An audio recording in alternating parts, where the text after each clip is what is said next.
Welcome back, everyone. This is my weekly performance report, market segment.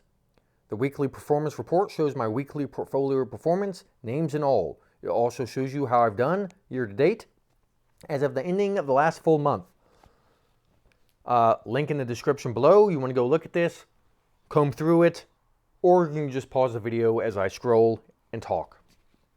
I'm not going to go through what is Cup of Coffee Capital all about. You can read that if you want to.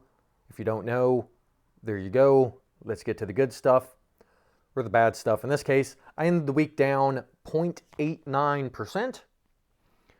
The first image you see is my performance last year, and then so far this year as of the ending of January, as of right now, I don't know what the SPY's up, 5-6%, something like that. And I would say I'm down roughly,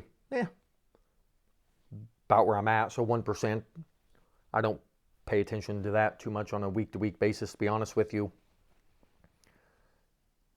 So I'm down 0.89%. Probably should stop saying that. So cash, I'm at 6.5% cash roughly. What happened this week? What changed in my portfolio? Let's get to that. I sold MSOS for a, I don't know, 5 or 7% gain, which is horrible because at one point I think I was up 30 some odd percent on it, but I'm just not comfortable in that vehicle as much as I'm comfortable in other vehicles. So for those following along, I sold my Franco-Nevada, which was a tactical trade from once upon a time with the whole Cobre Panama situation. If you don't know about it, you don't need to worry about it, even though I made a video on it. It's kind of interesting how countries shoot themselves in the foot, but whatever. And so I sold that, and I sold the MSOS. So I took some of the proceeds from those sales, and I redeployed the capital into Grown Rogue and Glasshouse. Now, if you looked last week, I was up like 65% on Grown Rogue. This week, you see I'm up right here, 16.72%, which is just high enough that a couple of bad days in the market or in the sector will be enough to take me down back to zero, which is always the problem with averaging up. And not particularly happy that I bought after a massive rally, which is something I very rarely do. And this actually might be the first time since Cup of Coffee Capital has existed that I've done that. And anyway, I deployed some capital in Grown Rogue. I deployed some capital in Glasshouse. Is what it is. I feel more comfortable with the money being there than in MSOS, even though one could say that MSOS has fallen a lot more than these two names and thus could theoretically rebound better, and they have a lot more trash names in it that could reprice higher on some sensationalism, which that sector and industry trade a lot around because, I don't know, the inept, incompetent individuals participating don't understand basic fundamental principles unless they're trying to post hoc rationalize something. So not really too concerned about what happens in the next month or three. And, oh no, MSOS is up 50% and I'm up 20% on my names. Well, I feel much more comfortable in my names than I do that. So is what it is. So those are the changes. Sold MSOS, bought more Grown Rogue, bought more Glasshouse, have more of a cash cushion. I don't plan on using new inflows of capital and spending them, so I'm trying to build up my cash pile again, as I've noted in other videos. So that's why I'm having to sell things. If I want to buy something, I need to sell something to use that money. That's just what I'm doing. And we have a lot of earnings coming out next week. Normally, mid-month in the second month of any new quarter is when seemingly many of my stocks report earnings. So that's coming up. So I believe Transocean reports on the 19th, and then Valaris on, the 21st, I think. And then, not sure about Tidewater. St. Joe's reporting next week. And yeah, so I'll probably next week's video, or a video sometime soon, unless I get sidetracked again with some other topic, I'll be seeing what's going on with the offshore oil names and what they're thinking and seeing. Not that they would scream that the sky is falling anyway, even if it was. So kind of have to take it with a grain of salt to some extent. But I'm interested to see what people I respect, their opinions of, what they have to say in regards to the earnings report. Let me see. Tidewater, I'm up 28%. Valaris, I think I'm down on, 2.5%. And then Transocean, that's an interesting one. Just down, down, down it goes. So I'm down 29% on Transocean. So, yeah, see what happens. I'm the kind of guy that once I get a position, for instance, let's say I have a $1,000 account and I want to make a stock 10% of that account. So one way or the other, I position size to 10% of the portfolio, so $100.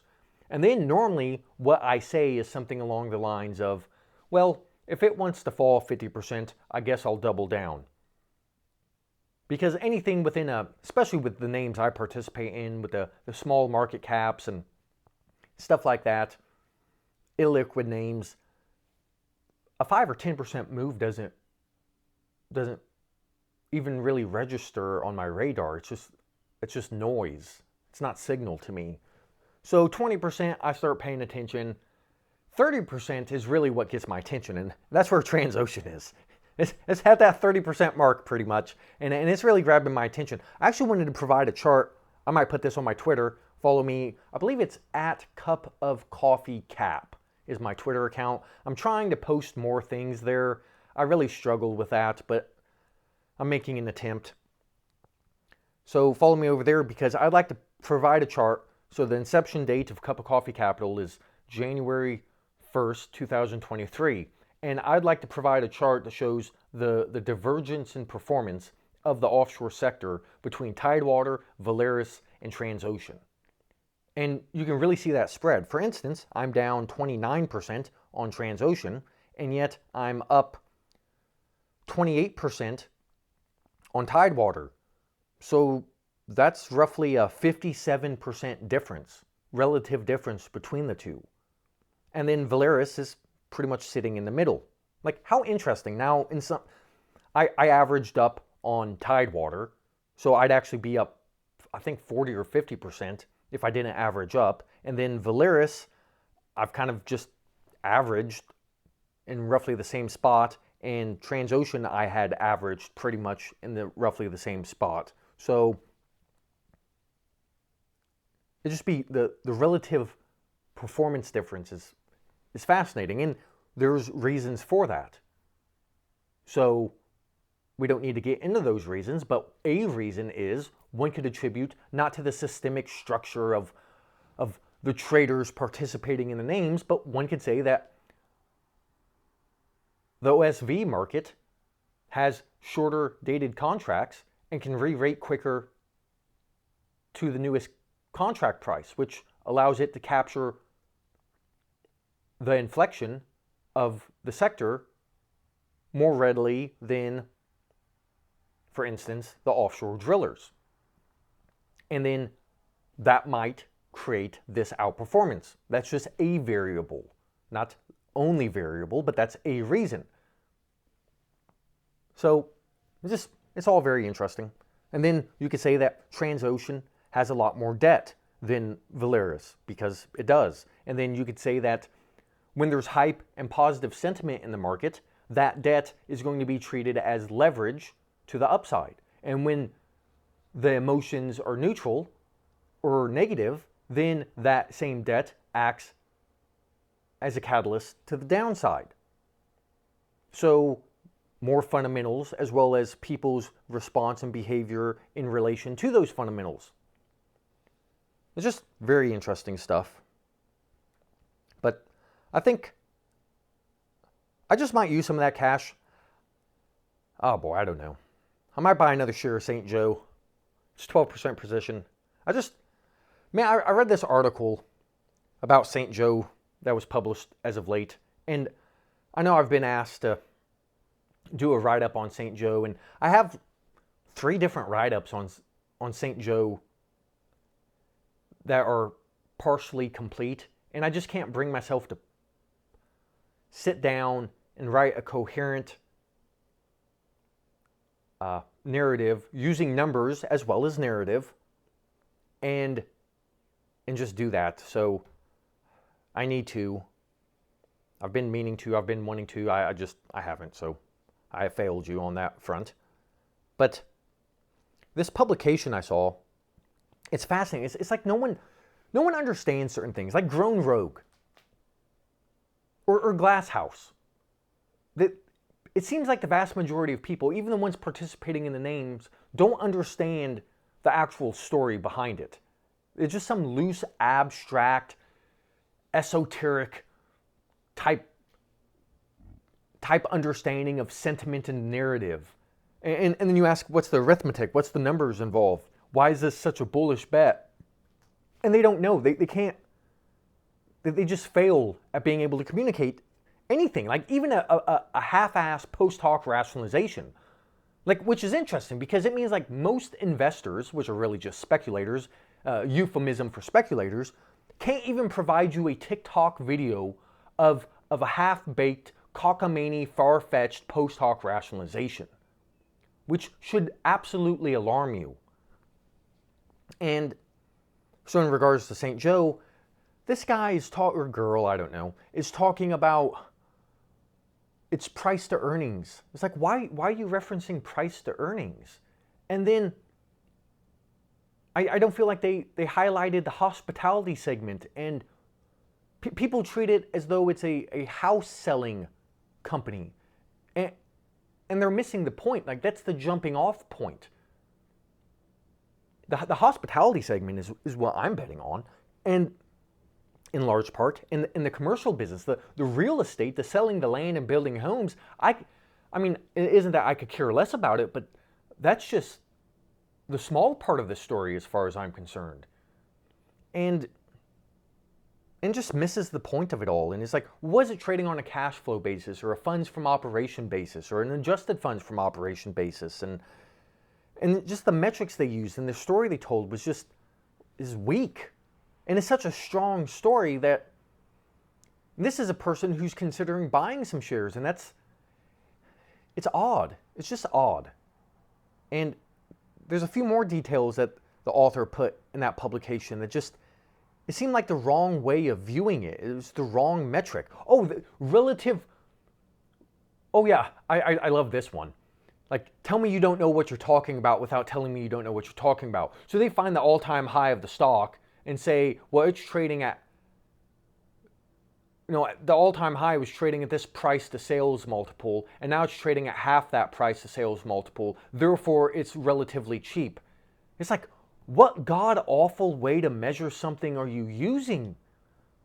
And why? Like, so not only are you using like a price to sales multiple, which I'm not really sure why, but then you're using a price to sales multiple in a relative juxtaposition and comparison against where it was during the hype of the stock craze in 2021 without controlling for it's the degree of absurdity is incredible. And there's so many better ways of measuring it and other ways of measuring it which are just as flattering that doesn't require unnecessary BS.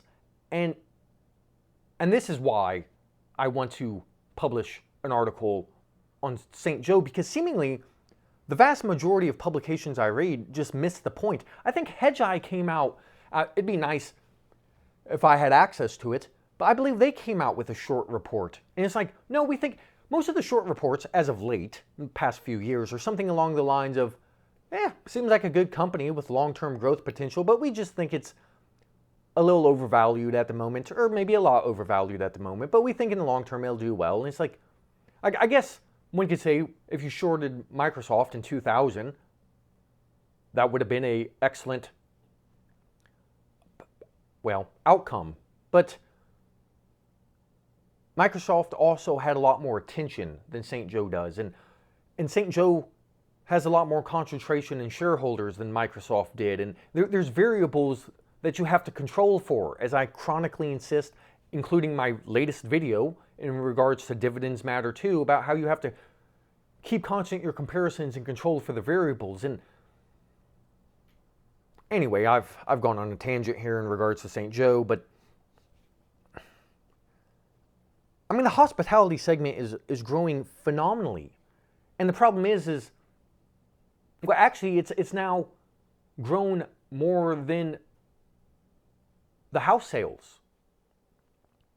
Like the hospitality and commercial segments are the recurring revenue segments. I'm treating St. Joe as essentially a company in its infancy stage that is going to be essentially an annuity structure, but that annuity structure is going to gain more and more mass because it's hit a critical mass already, and the dynamics are shifting for both macroeconomic reasons as well as micro reasons, and their own internal idiosyncratic management of the company and their master plan community setup, as well as more people moving to Florida and more people moving to this section of Florida, and how this section of Florida is less developed than other sections, the Orlando's or Miami's or I would say Destin, but actually this isn't too far away from Destin. And that's a place I know many people go. So people like that area. And just, anyway, there's so much positive to say about it.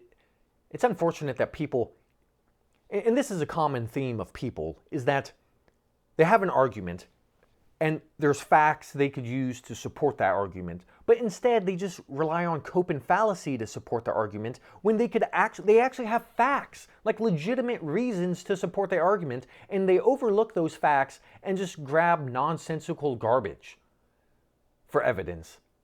And I don't know why people do that, but they do. Like, I understand why you do that if you're just saying some BS that's really evidenceless based and factless, but I see people do it all the time when they actually have information that supports their thesis and belief and conclusion, and they just, well, and that's because they never actually came to the conclusion based upon facts. They came to the conclusion because of their opinions and their feelings and their tribal allegiances, which means that they never really considered the facts, meaning that they never took the time to review the information, build a coherent thesis on the facts, and then come to a conclusion based upon the facts, which means that the facts should be readily accessible to support their argument. Instead, they settle upon a belief, and then if they have to go find facts, which is why those facts are intermingled with BS stuff, because they can't differentiate between the two because they never took the time to differentiate and compartmentalize BS with actual facts. So I guess I've answered my own question here. So thank you for participating in that and listening, and maybe that can help you, because you'll run across that numerous times. Yet again, cope and fallacy knows no bounds.